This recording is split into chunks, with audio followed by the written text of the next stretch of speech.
All right. And this feature is the most important feature out of anything I've actually shown you in this whole entire video. Welcome to Learning Reaper. I am your host, X.E.L.O. So today what I want to do is talk about my top 15 reasons I use Reaper. Yes, there's 15 of them.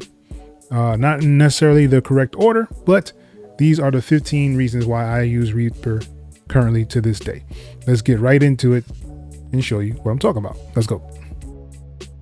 All right, so the first thing I want to start off with is the ability to have a portable drive run Reaper. Yes, you can run this from a flash drive, from an external hard drive. It doesn't have to be on the computer in order to run it, and that's on Windows, that's on Mac, and that's on Linux. So any one of them can actually run it straight from a flash drive, and I think that is truly amazing. I don't know any other DAW that does that. Maybe there is one out there. Make sure you link it below in the description and let us all know about that one. All right, so I don't know about you, but for me, CPU usage is very, very important. So if I'm running a large project, I want to be able to make sure everything works. My effects, all my plugins, all those things need to work correctly. And Reaper, I haven't had that issue. Other DAWs, yes. Like FL Studio, they have this thing where the CPU just is ridiculous on it. And also Studio One was another one that I used that gave me that same kind of feel as FL Studio, where you start hitting those clicks and pops and you got to render out and it stops the work process. So that's one of the reasons why I really like to stick with Reaper, and I'm able to see everything in here, like how much CPU usage is actually being used, the disk space, all that is right here in front of your face where you can actually see what's going on with your program. And I really, really appreciate Reaper for doing that. But let's move on. All right, so next up we have toolbars. These are fundamental inside of Reaper. You can use them many different ways, and there's a whole bunch of different toolbars that you can actually use inside of Reaper. I've seen many people have their screen completely filled with toolbars. It's really easy to set up. If you right click in the toolbar area, you can switch your toolbar to different things. You have 32 of them for your regular, like your main toolbars. And then you have for your MIDI, you have 16 different MIDI ones you can set up at any time to do almost anything. You can customize them. You can actually add icons to them. You can put words to them, like whatever you kind of want to do, you can actually do it. And that's the customization of Reaper. I even have one down here at the bottom of my Media Explorer, just because I use different things at different times, and it makes it so much easier to have a toolbar there that I can just click on and do whatever I want to. And the same thing goes for the MIDI editor. I can just kind of have everything set up inside there and do pretty much whatever I want to do. So if I pull it up, I have different things inside my toolbar that I can actually use. And I think this is one of those things that really sets Reaper apart from a lot of the other DAWs. But let's keep moving on. All right, and next up we have the option to automatically color a track. So if you add some tracks in here, I'm just going to add a couple. And let's say this one is going to be drums. This one is going to be guitars. This one is going to be strings. Let's just say a bell. Right, so all of these have their own color, and it's really easy to set up. If you want me to do a video showing you how to actually set this up, let me know below in the description of this video. This is definitely one of the reasons why I actually use Reaper. It makes it so much easier to kind of set up your session the way you want it to be. So if you have vocals, anything like that, you can always have it set to a certain color so you know exactly what you're mixing. All right, so next up we have the option to do a loop back inside of Reaper. So anything that's playing on your computer, you can actually record it inside of Reaper. Let me show you real quick. So you want to make sure that your sound is off or your monitoring is off. Otherwise you'll get like a feedback loop. You don't want that. So make sure that's off. And all you want to do is, I can go up here to where my audio interface is. This is a really short way to kind of get there. You click on this one time and it should bring up your audio devices. And you want to switch this from ASIO to Wasabi. And once you do that, it's going to give you this shared loopback, this caution. And this is the one that you want. So this one will actually give us whatever is being played. So I'm gonna hit OK on here. And just to make this a little easier for you guys, I'm going to pull up one of my videos. In this video, is called definition of a monster. So if I play it, you can see the audio right here inside of Reaper. So let's say I wanted to record this. Let's start it from the beginning, and I hit record inside of Reaper, and I pull up that video.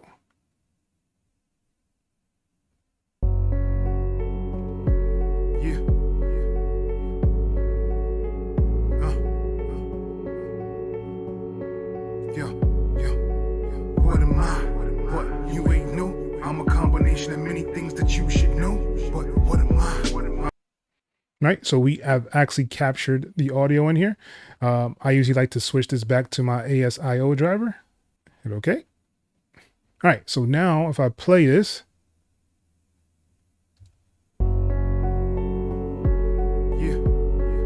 right, so you have that option to actually record any kind of audio inside of Reaper. And if you want it to be more stereo, you can go here to your inserts and change them to stereo. And you can have your in and your out, and you'll have it on a stereo mode. Right now I just have it on mono just to show you as a demonstration. All right, but that's one of the really cool features that Reaper does have that I haven't seen a lot of other DAWs have as well. All right, let's move on. Okay, so the next feature that I really like is the inline MIDI editor. It gives you an option to not have to pull up the MIDI editor itself. You can just do it straight from your track list. So let me show you. So here I have a simple MIDI in here, right? So let's say I wanted to edit this MIDI. I can click on it and just hit E on my keyboard, and it brings up your inline MIDI editor. So you can edit the MIDI and move things wherever you want to in here. So if I wanted to move this up, I can move it up, I can move it down, right? I haven't seen this in many other DAWs, but it makes it really simple and easy to kind of edit wherever you need to without having to pull up the whole entire MIDI editor. And if you wanted the full video to show you how to actually use the inline MIDI editor, let me know below in the comment section. All right, so next up I have regions. Regions is a very vital piece for me, especially because I do like TV and film stuff. So I want to kind of have everything separated in different parts, have my A section, B section, things like that. I'm able to name it and maybe actually color it so you can actually see the colors. And let's say I wanted to do like the whole entire track, right? And I wanted to see a different layer for that. So if I hold down Shift and R on my keyboard, as you see, it'll create a brand new region. So this region is brand new here, and you can kind of set it up however you want to. You have options to edit your regions, you can remove them. All this is right here inside of Reaper. I mean, it does help out tremendously. So if I just wanted to have this part A, right, and render this out, I can render out just this part A if I wanted to, right? Or if I want to do the whole track, I can click on this bottom one and it'll highlight the whole thing. And if your Reaper doesn't show that on here, it's usually probably like this, where you only can see the top one. If you pull down your top tab, you should be able to pull it down far enough so you can see another lane. So you can have other lanes inside here as well for your region. So you can have a whole bunch of different regions and different lanes. So if I wanted to say, let's say we did right here to here, right? And I just did a region, Shift R, right? You see it went on top here. If I go down, it'll allow me to pull it down to and have a second or another section of regions right here inside of Reaper. I think that is super dope, and not that many DAWs actually have that option at all. Cakewalk is one of them, which I'm definitely a big fan of Cakewalk. But yes, let's move on. All right, and the next feature that I really like that they just added in Reaper 7 is take lanes. Take lanes gives you an option to do so many different things in here with different stuff. You can use audio, you can use MIDI, you can use videos inside of the take lane. So this gives you so much freedom and opportunity to do different things with it, and it's really easy to use and kind of set up. So I just created some MIDI in here, and I made a comping lane for it. So I'm gonna just make something in here. So let's see, let's see if we can kind of add some notes. Right, I'm just gonna do just a regular kind of chord progression that I set up. So if I go back to the beginning, so this one is probably not right. So let's move this one over and let's bring this one in. So It gives you these cool tools that you can actually use to make all this. And you can kind of make a nice little chord progression just from notes that you already have set up inside here in this take lane. You can kind of cut them up however you see fit. I think that's super dope.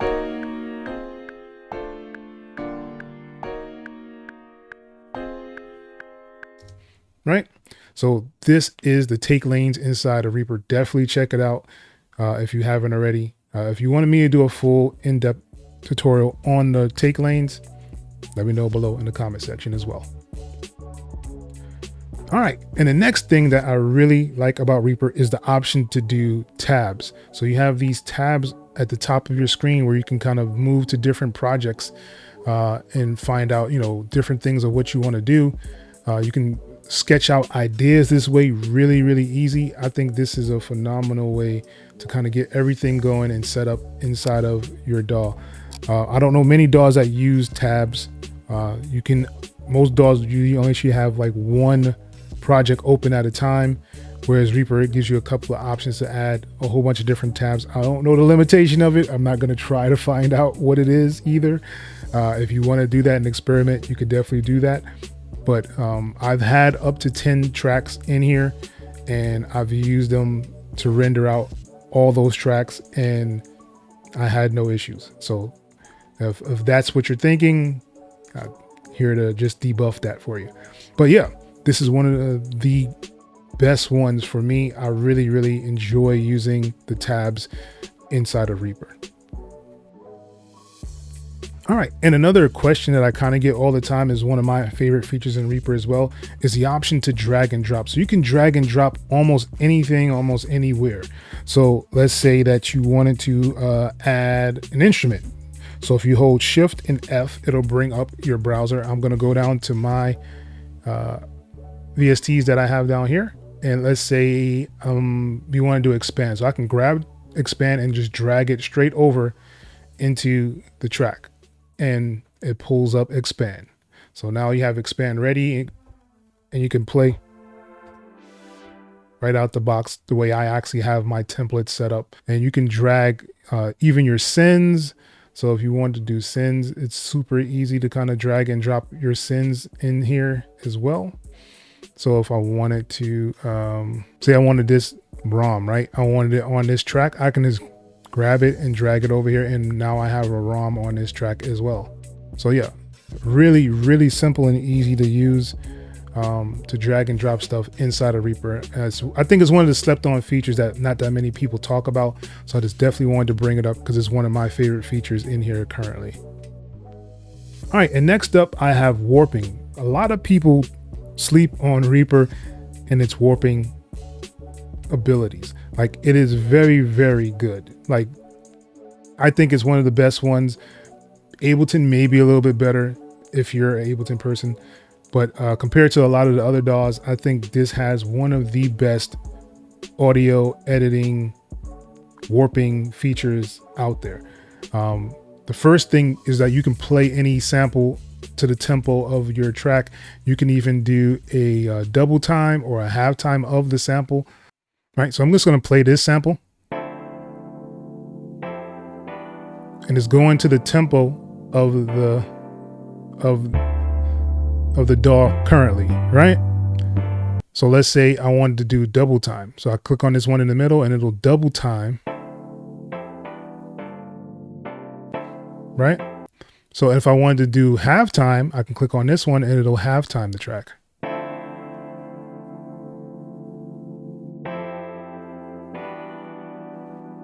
As you see, just the warping from just the Media Explorer is really dope. So let's say that we pull the sample in here and some of the things were off.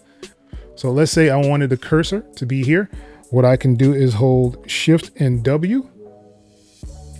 Make sure the track is highlighted. Shift and W, and you see this little dot here. This is a warping marker. So you can do different things with this warping. So you can go left and move, you know, the track left. You can move it right, stretch it out, right?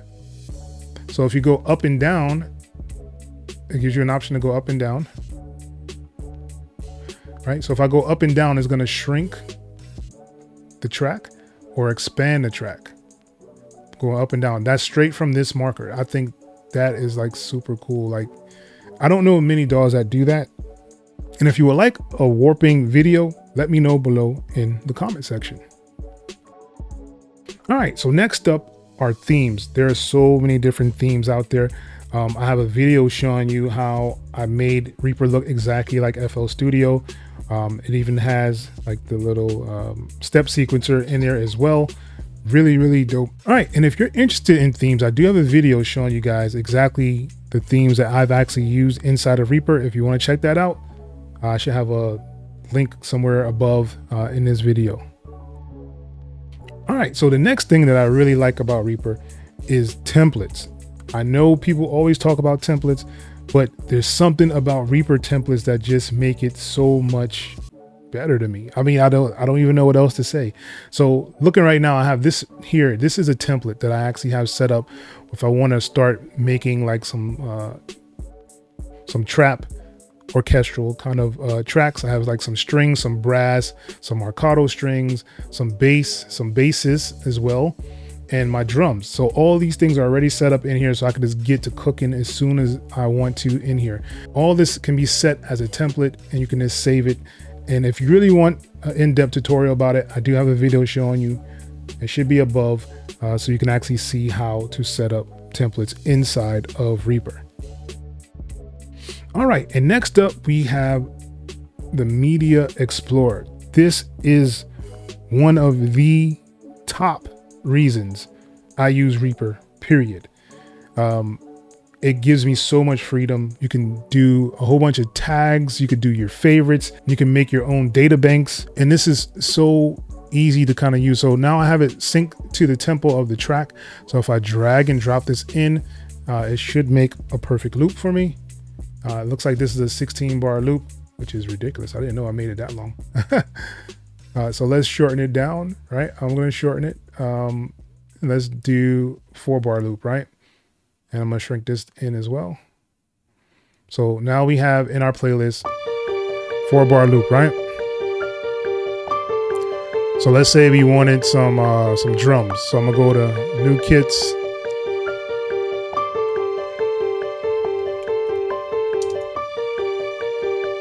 Right, and let's say we just choose drum.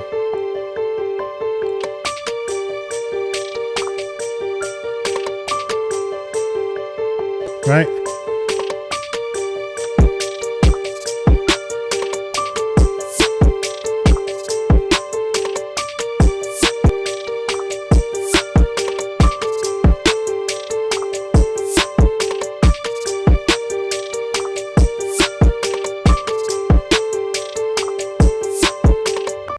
Right, and it's just that easy from the Media Explorer to kind of just make everything link up and just line up the way it just did. So basically this track just needs like a bass line and maybe one other sound and it's done. So these are the things that I really like about the Media Explorer, and you should definitely check it out if you haven't already inside of Reaper. And if you want to see the in-depth tutorial, I do have a video showing you exactly how to use the MIDI editor inside of Reaper. It should be above. All right. And this feature is the most important feature out of anything I've actually shown you in this whole entire video. If you're not able to export your sounds, then you have done work for nothing. And the export feature inside of Reaper is second to none. I think it is the best export tool I've ever used. And I'm not going to explain it here. I have a video showing you exactly how to use it and why I really, really like it. And that video should be above in a key card, and it'll probably be at the end of this video. So, all right, so this is my top 15 reasons why I use Reaper. I hope you guys really enjoyed this video. If you have like any questions or comments, please leave them below in the comment section. If there's anything that you want explained further and you want to see a video about it, let me know below in the comment section as well. Make sure you guys are liking and subscribing to the channel. And once again, I want to thank you guys for watching Learning Reaper. Till next time, people. Peace. Hey, you. Yes, you. YouTube wants you to watch this video next, man. Go ahead and click it. I'll wait. Nah, I'm just playing. I'm not gonna keep waiting here. All right, I will see you in the next video though. Peace.